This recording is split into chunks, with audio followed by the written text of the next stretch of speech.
Okay, good day sa lahat. Here's my DJI Mini 5 Pro unboxing. There you go. Ayan, ito siya. Scan QR code using smartphone before first use. So, scan nyo lang po ito.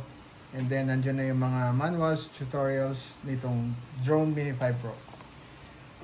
Okay. We have the bag. Polyester, 100% polyester po yung bag niya. Nakita ko dito sa kanyang tag.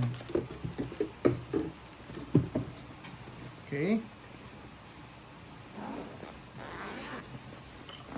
I don't know kung waterproof. Pero I guess waterproof po ito. What we have here, here's the main controller. Ito ang controller natin. So we have the antennas.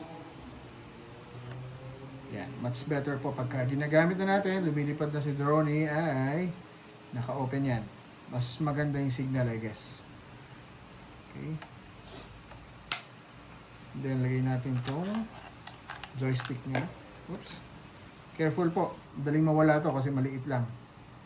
Pero may nabibili naman sa Shopee. Pero sayang. Okay. So, hindi ko pa siya napalagyan ng protector. I don't know the price yet. Ito po. Mas maganda may protector yan.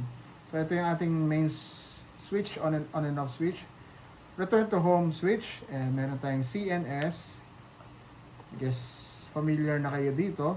Cinematic, the normal mode, and the S. Meaning, sports mode. Okay. Nandito po ang ating camera and then the recording. Record mode. Meron dito yung vertical and landscape. Portrait and landscape rather. So ito po yung grip niya. Ito, madali magdumi yan, pero madali naman linisin. Kasi nandito yung grip ng kamay natin. So, yan, pwede nating lagyan dito ng lace para nakakapit lang sa neck natin. Siguro may nabibilang ganyan sa Shopee. Okay.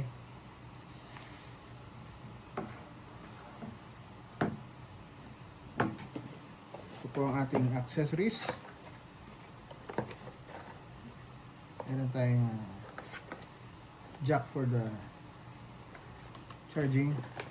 We have the blades. Meron siya mga spare na blades. How many? 3, 6. So we have 6 blades po. Meron, just follow the pattern. Meron siyang A, B pattern. Ayan po. Ito siya, A-B pattern.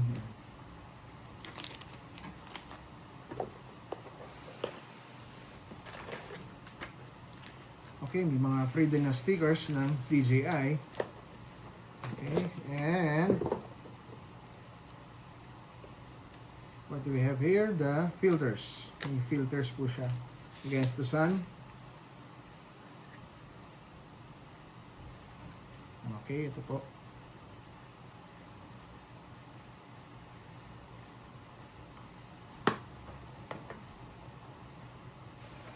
Then, here are the batteries.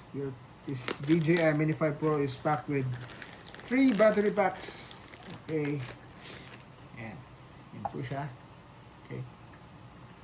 Just pull it out, press, and then pull out. You can charge it 3 batteries at the same time. Okay.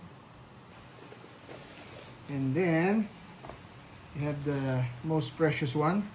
Ito po ang ating si drone. Okay. So, meron po siyang ganda to. Napaka-safe ng gawa nila. Diba? Meron siyang cap dito. Parang helmet niya. Protector talaga. Just in case for traveling, hindi basta-basta masisira. And then nakalock na. Kagandahan sir na, ma'am, nakalock na po yung blades niya. And then on the top, ganun din, nakalock din siya. Okay. So, release natin dito. Unang-una, have to release here. Then, yan. Then, pick. Yan. Ito na po. Ayan. Ay matanggal. Ayan. Okay. Here's the lens, the gimbal. We have the wings. Okay, yan. Ito yung top. Ito po yung ating bottom. Andiyan ang sensor natin sa ilalim. Ito. And always start from the bottom sa pag-flip. Okay, then the top.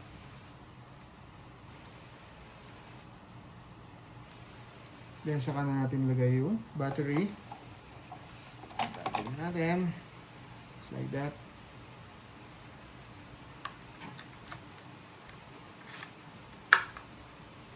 Okay, then on, 2 press, 1 short press, then the last long press. Ayan. So press nyo na po rito, double press lang, then long press yung isa. Ayan, nag-on na po siya. So may ilaw na.